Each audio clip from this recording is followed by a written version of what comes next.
Can I ask you to go to page 8? Because you were supposed to have gone all the way to 7, according to the video.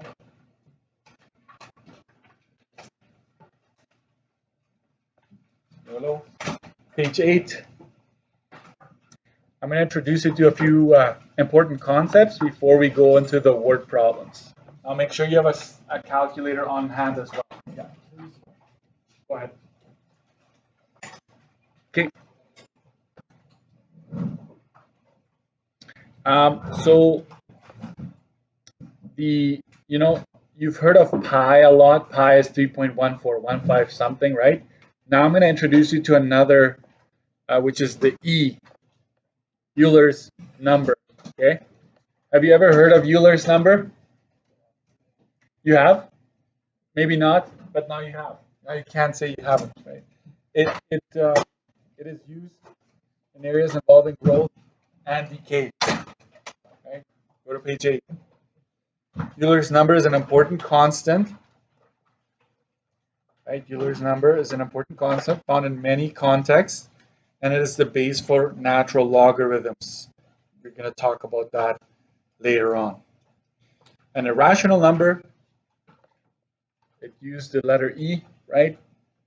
And this is the number right there. If you ever forget, you don't have to worry about it because your calculator has it. So I would encourage you to go grab your calculator, and it's right underneath pi, or underneath actually it's the division button. Just look at the division button. Above it there's the E. So to access it, you got to go second division. If you hit enter, it'll give you the first couple of digits of E. So you never have to worry about memorizing it. So it's similar to pi.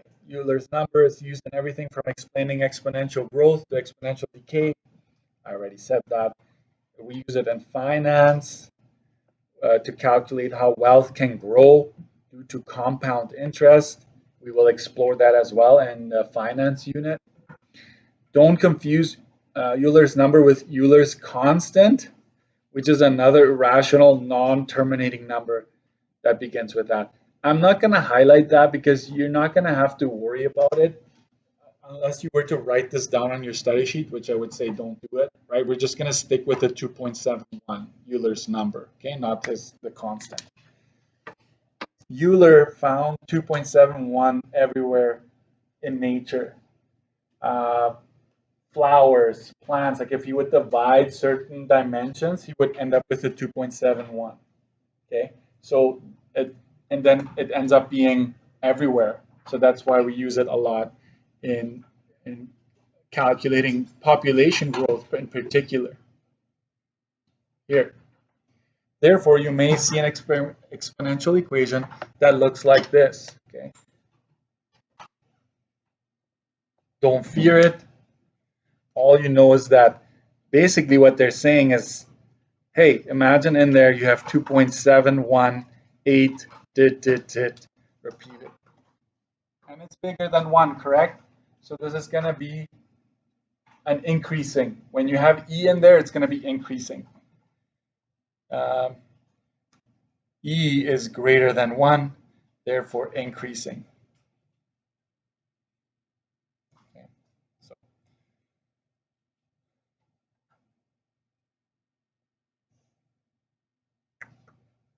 What did I do there? Because that doesn't seem right. Second ln. Oh yeah, there it is as well.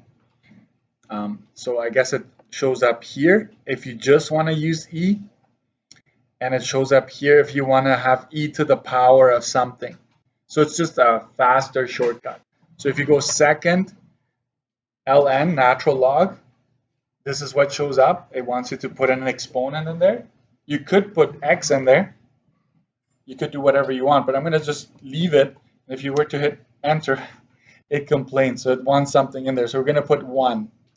If you just put an exponent of 1, it's still the same, 2.718, and so forth. So both ways work to access E. Just remember it's there. It's on your calculator.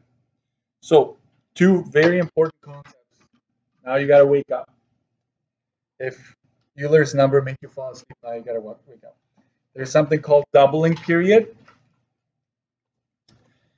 The amount of time for money or population to double. And by population, I mean not just people, it could be bacteria, it could be anything, right? So the time for it to double, okay? It's essentially the time for something to double. Applies to increasing functions only, obviously, because if you're doubling, you're increasing in size, right? So I'm going to give an example. Write this down. A certain population of 1,000 has a doubling time, and I use that deliberately, doubling time, doubling period, it's all the same, of 10 years. And I'm keeping the numbers nice and round so it's easier to deal with. There it is. You should hone in right away. Yeah, okay, that means something to us. That actually tells us something very specific, very particular.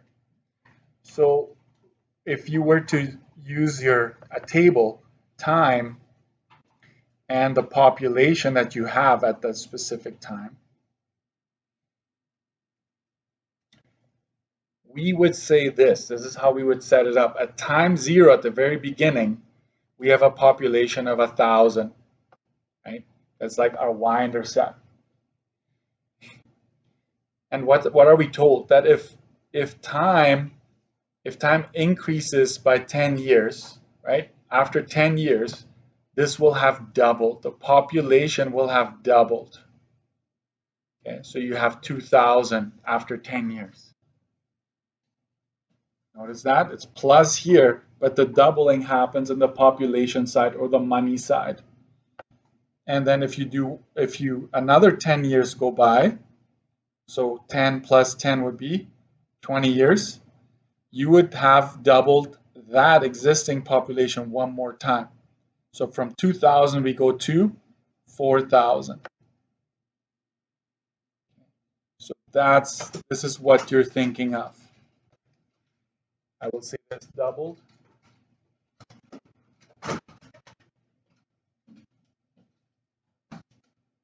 Because a lot of students, let's say this is 2 months down the road, they might also double the time. They go like 0, 10, but it's like, wait a minute, 0, if you multiply 0 by 2, you should technically just have 0 still, right? So this is a plus, right? 10 years, and the population doubles every time. That's what we mean by that. Next, half-life. It's the exact opposite.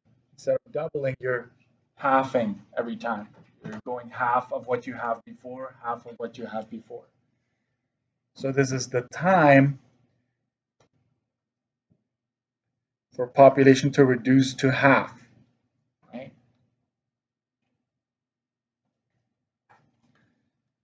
Several questions, right? This is also important. Several questions will call it decay. So if something is decaying or decreasing, right? You're knowing, okay, something is definitely going down here, right? So an example,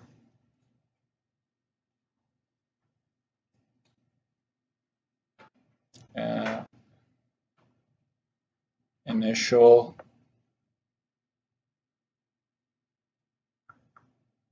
bacteria population is, let's say, 10,000.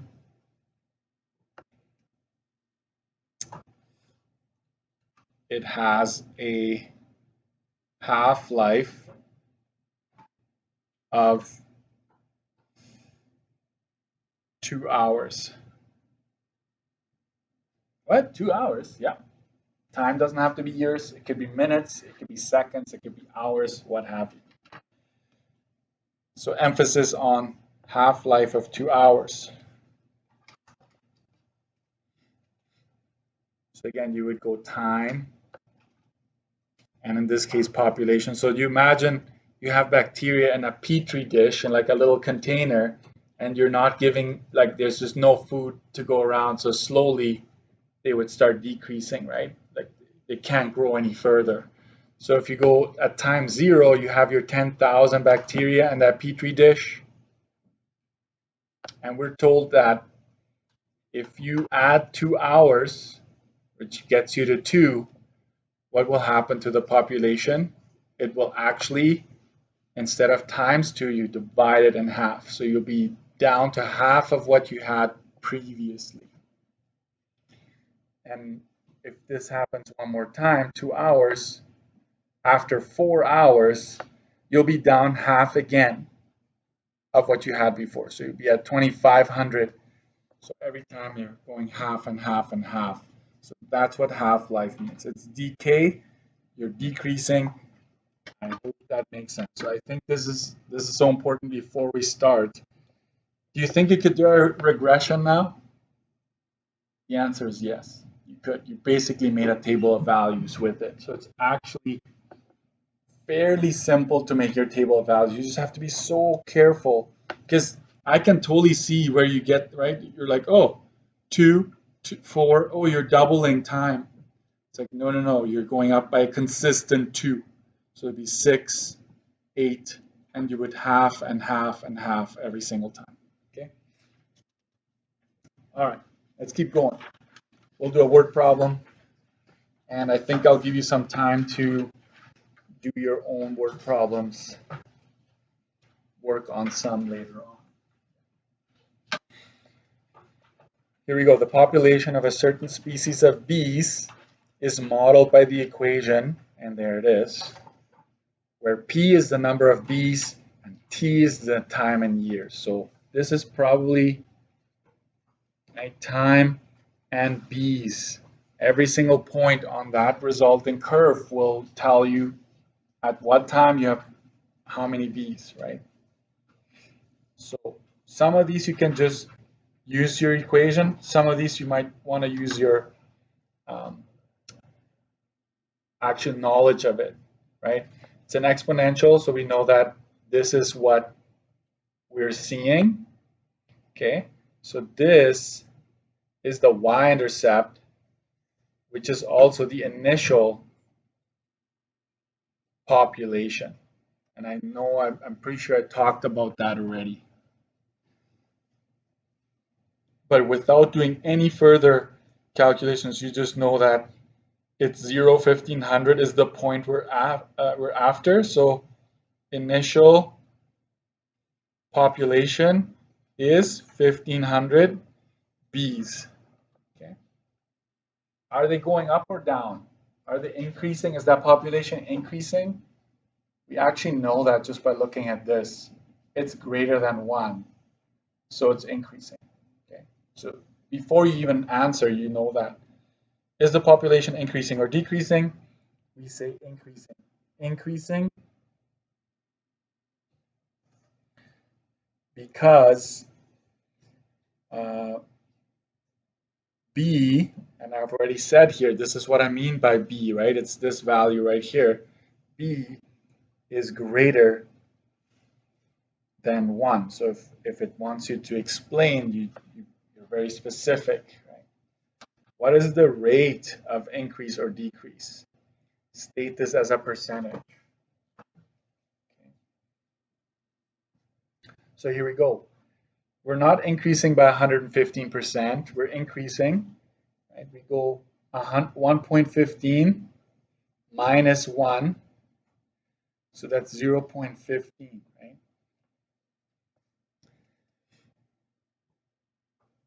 There is a 15% increase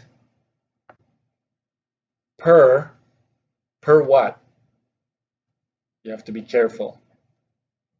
It's in this case the time is in years.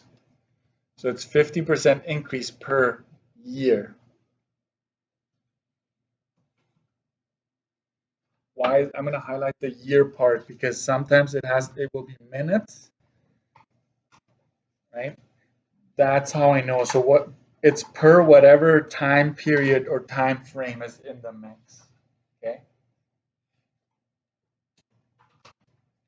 And this simply came from here. So you want to know the difference between one, right? You take one away regardless, so you know it's either an increase or a decrease, but it's always with respect to one, okay, or 100%. How long will it take for the bee population to double? The doubling time? Okay, so you have to be careful. Initial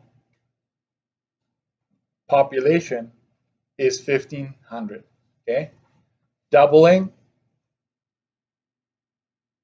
double population, obviously we would just go times 2. So whatever the initial is, you double that.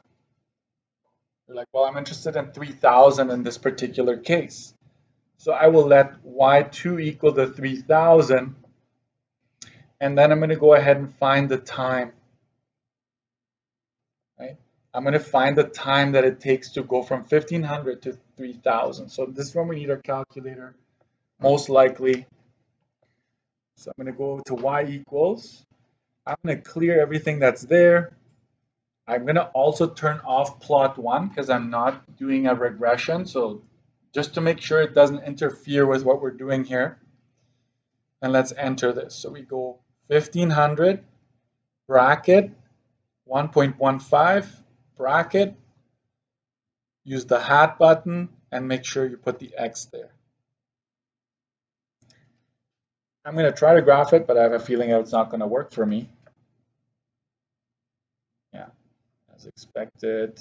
And why is that? Because this is at 1,500. This is the y-intercept, and it goes up from there, right? It's an increasing, and it goes through the y-intercept of 1,500. So I'm going to have to do some serious changes to my y max. And look, we're looking for 3,000, so you should probably have your y max at, I don't know, 5,000 for now. Let's try that. There it is. Probably a bit of overkill for my x max here, but we're going to leave it for now. At least we see where it is. I'm going to change my y2 to 3,000. It's nice to see, right? You're doubling your initial. And there it is. This does the trick for me, so I'm just going to find the intersection there. Hit enter 3 times. And so this is 4.96 if you round that to 2 decimals. So some of you need to be careful with your rounding, right? Doubling time or period is 4.96, and in this case it would be years because we are talking years. Okay, there it is again. We are using years for our doubling time. It could be seconds, minutes, whatever the question is mentioning. Next, how long will it take to reach a population of 9,250? You just go y2 is 9,250. Second, trace 5. I'm going to have to seriously change my window here because, right, I'm going to go 12,000 or something. And I'm going to change this to 9,250. There it is. Second trace 5. This is not the doubling time. This is just, this doesn't have a specific name, right? But my time is 13.02 years. That's how long it will take to get that population based on what we know.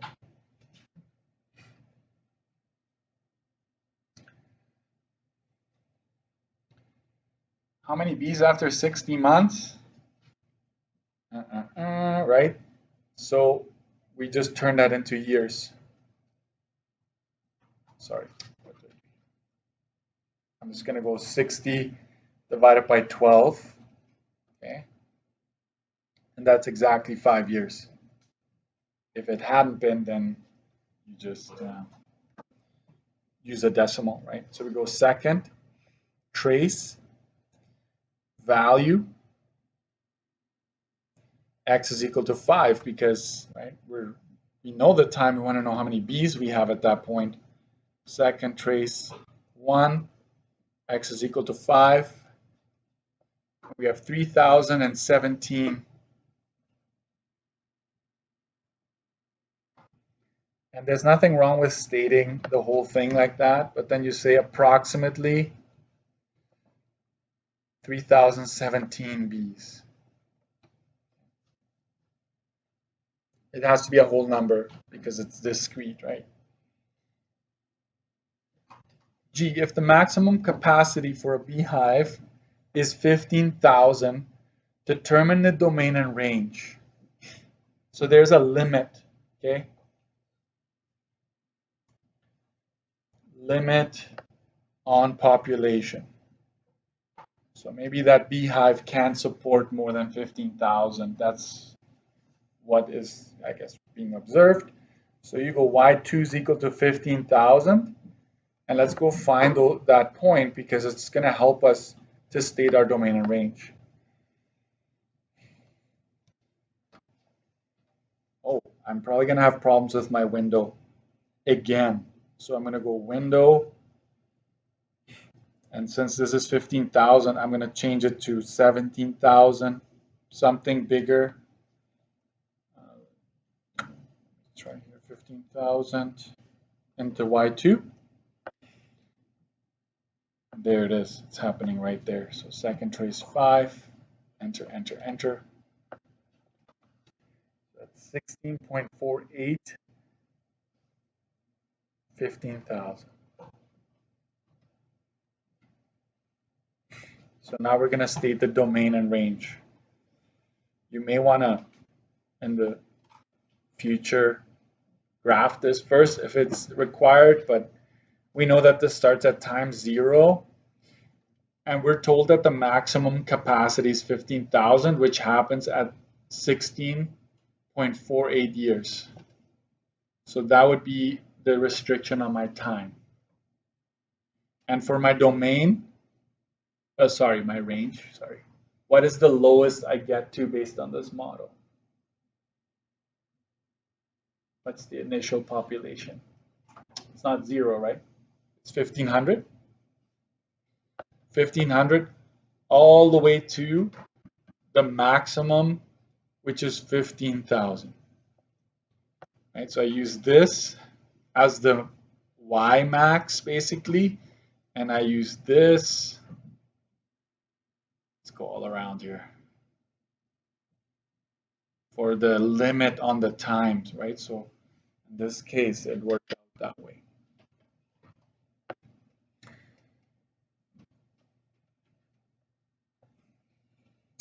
I'm going to graph the scenario.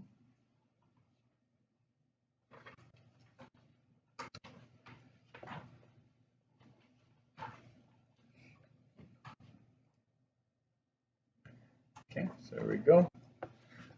Let's not forget about our labeling, time in years, height. We're so used to height, right? Now this population. And you know what? To be safe, population, just go number of. Okay, because it could be per 1,000, per 10,000. We just go like per number. So we're gonna see here 5, 10, 15. Let me see if I can go smaller. 25, 5. So that'd be 10. Just make it 15 way up here. So I could do that.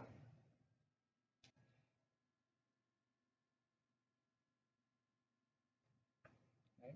5, 10, 15,000. You don't have to if you don't want to. I just decided to spread it out.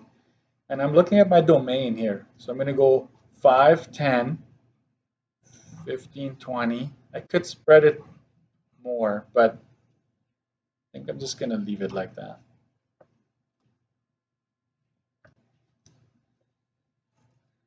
$2,500 is here. So this would make this 1250 right here. So 1500 is right about there. And then this is 16.48 is right about there, all the way to 15,000. I think I give my students an advice here to make sure you don't get dinged. Don't get dinged for the wrong shape. So I'm gonna give you a tip here. Find one more point. Use second, trace, x is equal to, like this. You can pick any time, like look at this. This is times 0, this is 16 here. So I'll pick either 10 or 5, one of those. Okay, how about we pick 10? So second, trace 1, x is equal to 10. Let's go find our y value there.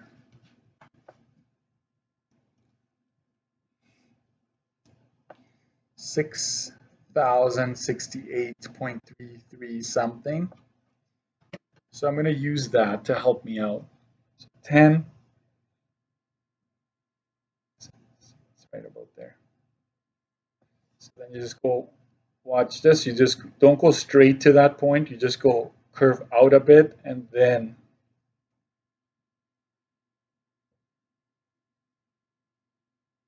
and in this case, no arrowhead because it stops, right? If it hadn't given us any indication that the population stops growing at, like, then you just put an arrowhead and just continue this past that limit. Okay. Maybe I'll make a note here. Note, if there had been no limit on population growth, dot, dot, dot, then my domain would have been this, watch. It would have been 0 to infinity. And my range would have been 1500 to infinity. Like we just assume this bee colony is just going to keep growing indefinitely. Which means that the graph would have looked like this. Okay. Then it just keeps going. It does happen. It does happen. I will put like a cloud around this. So it's not really part of that question, but it is a good observation to make.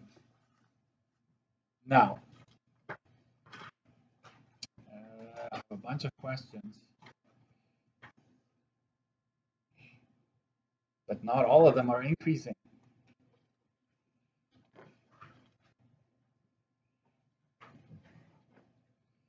So I'll just say this, it goes from 13, or wait, did I move it? Well, I moved it to 12, okay. 12, there's a lot.